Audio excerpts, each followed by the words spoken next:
dan betapa mudahnya Allah membuka jalan pulang itu hanya dengan satu ayat, hanya dengan satu malam dan satu saat.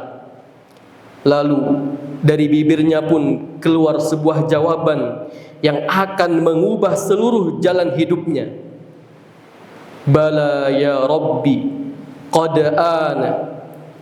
Bala ya Rabbi, sudah ya Rabb, sudah datang waktunya, sudah saatnya aku kembali ke jalanmu ya Rabb. Maka perlahan Fudail turun dari tembok itu satu demi satu. Ketika kakinya menyentuh tanah, ia bukan lagi orang yang sama dengan orang yang memanjat tembok rumah wanita beberapa saat yang lalu. Ia tidak melanjutkan langkahnya ke tempat yang ia tuju, namun justru ia berbalik arah menuju Allah Azza wa Jalla. Malam itu juga Fudail bin Iyad bertaubat dengan taubat yang sesungguhnya, bertaubat dengan taubatan nasuha. Ia meninggalkan seluruh kehidupan lamanya, lalu pergi ke Kufah untuk menuntut ilmu, dan kemudian menetap di Mekah hingga akhir hayatnya, tinggal berdekatan dengan Baitullah, menghabiskan sisa umurnya untuk ibadah dan ilmu. Jamaah rahimani wa rahimakumullah, Fudail bin Iyad bukan tabi'in sembarangan. Ia belajar kepada para ulama besar, kepada para sahabat, meriwayatkan hadis yang diterima oleh Imam Ahmad, Imam Bukhari, dan para imam lainnya. Ia terkenal sebagai sosok yang zuhud, wara' dan tajam dalam memahami perkara hati. Ia sekarang sudah menjadi ulama yang bijak bestari, bukan lagi kepala tukang pukul. Ia pernah didatangi oleh seorang khalifah yang bernama Harun ar-Rasyid, khalifah yang berkuasa, khalifah yang terkenal. Khalifah Harun ar-Rasyid ingin mendengar nasihat darinya. Maka Fudail tidak segan-segan berkata terus terang kepada beliau, mengingatkannya tentang tanggung jawab kepemimpinan dan dahsyatnya hisab di akhirat. Hingga pada akhirnya Harun ar-Rasyid, khalifah yang terkenal itu pun menangis tersedu-sedu dan berkata, "Wahai Fudail, alangkah beratnya nasihatmu. Itulah buah dari taubat yang sungguh-sungguh. Seseorang yang dahulu menakuti orang lain dengan pedang, kini menakuti orang lain dengan kebenaran." Jamaah sekalian, kisah Fudail bin Iyad mengajarkan kita satu pelajaran yang sangat besar, bahwasannya pintu taubat Allah tidak pernah tertutup. Sejauh apapun seseorang telah tersesat, Allah Subhanahu wa taala berfirman dalam Al-Qur'an, "Qul ya ibadiyalladzina asrafu ala anfusihim la taqnatu min rahmatillah innallaha yaghfirudz dzunuba jami'a innahu huwal ghafurur rahim." Katakanlah, wahai hamba-hambaku yang melampaui batas terhadap diri mereka sendiri, janganlah kamu berputus asa dari rahmat Allah. Sesungguhnya Allah mengampuni dosa-dosa semuanya. Sungguh dialah yang dosa-dosa kita terlalu besar untuk diampuni. Seringkali kita merasa bahwa kita sudah terlalu jauh dari Allah. Seringkali setan membisikkan, kamu sudah terlalu banyak berbuat dosa dan tidak ada lagi harapan bagimu. Maka kisah Fudail menghancurkan bisikan setan itu. Seorang perampok yang bertahun-tahun menumpuk dosa diampuni Allah dalam satu malam, hanya karena ia mendengar satu ayat dan merespons dengan satu kalimat taubat yang tulus. Rasulullah SAW bersabda dalam hadis, "Innallaha yabsutu yadahu bil-lail liyatuba musii'un nahar." Sesungguhnya Allah membentangkan tangannya di malam hari agar orang-orang yang berbuat dosa di siang hari mau bertaubat. Wa yabsutu yadahu bin nahar liyatuba musii'ul lail, dan dia membentangkan tangannya di siang hari agar orang-orang yang berbuat dosa di malam hari mau bertaubat. Hatta tatlu'a syamsu min maghribiha, hingga matahari terbit dari barat. Maka jamaah, selagi kita masih hidup, selama napas masih di dada kita, selama matahari belum terbit dari barat, maka pintu taubat itu masih terbuka lebar untuk kita semuanya. Yang diperlukan hanyalah satu, yaitu keberanian untuk berbalik, keberanian untuk berkata seperti Fudail, Al-ana ya Rabb, sekaranglah waktunya wahai Rabbku, waktunya aku untuk kembali. Fudail bin Iyad sendiri pernah berpesan tentang hakikat ikhlas yang sangat dalam. Beliau berkata, tarkul amali min ajli nasi riya, meninggalkan amalan karena manusia adalah riya. Wal amalu min ajli nasi syirkun, dan beramal karena manusia adalah syirik. Wal ikhlasu ay yu'afiyakallahu minhuma, dan ikhlas adalah ketika Allah menyelamatkanmu dari keduanya. Maka inilah puncak dari perjalanan taubat beliau, bukan sekadar berhenti dari maksiat, namun menjernihkan niat hingga seluruh amal hanya tertuju kepada Allah semata. Dan itulah yang ditempuh oleh Fudail, dari perampok bejat menjadi orang yang zuhud dan ikhlas di zamannya. Jamaah Jumat rahimani wa rahimakumullah, kita tidak pernah tahu berapa dosa yang kita bawa. Kita tidak tahu sudah berapa jauh kita menyimpang, baik yang kita sadari maupun yang tidak.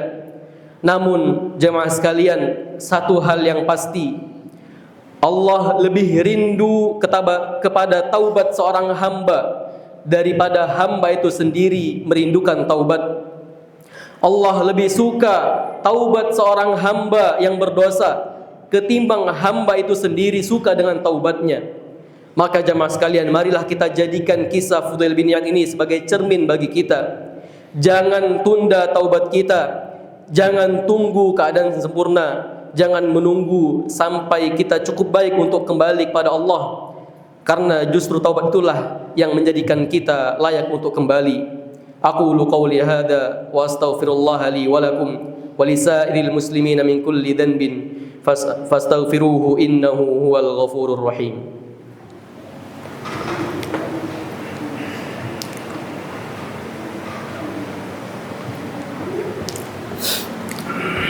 Alhamdulillahi hamdan katsiran kama amar. Asyhadu an la ilaha illallahul khaliqul akbar wa asyhadu anna Muhammadan abduhu wa rasuluhu sayyidul bashar. Ya ibadallah, ittaqullaha kama ittaqahu saffatul mursalin wa'lamu annama yataqabbalullahu minal muttaqin. Jamaah Jumat rahimani wa rahimakumullah, Allah Subhanahu wa taala begitu memuliakan taubat sehingga Ia menjadikan salah satu nama dari nama-namanya, yaitu At-Tawwab, yang Maha menerima taubat. At-Tawwab menggunakan wazan fa'al yang merupakan salah satu sighah mubalaghah, merupakan istilah yang menunjukkan arti yang sangat. Maka Allah Subhanahu wa taala bukan hanya sekali, bukan hanya dua kali menerima taubat hambanya, namun Allah menerima taubat hambanya berulang-ulang kali sepanjang nyawanya masih diraga. Allah Subhanahu wa taala berfirman, "Wa huwal ladzi yaqbalu at-taubata 'an 'ibadihi wa ya'fu 'anis sayyi'at wa ya'lamu ma taf'alun." Dan dialah Allah yang menerima taubat dari hamba-hambanya dan memaafkan kesalahan dan mengetahui apa yang kamu kerjakan. Jamaah sekalian, perhatikanlah bagaimana Fudail bin Iyad menghabiskan sisa hidupnya setelah taubat. Ia tidak berhenti hanya pada taubat, namun ia menjadikan taubat sebagai gerbang, sebagai pintu masuk menuju kehidupan yang sepenuhnya dipersembahkan untuk Allah. Ia tinggal di Mekah dekat Baitullah, menghabiskan malam-malamnya dalam ibadah. Murid-muridnya menjadi imam besar.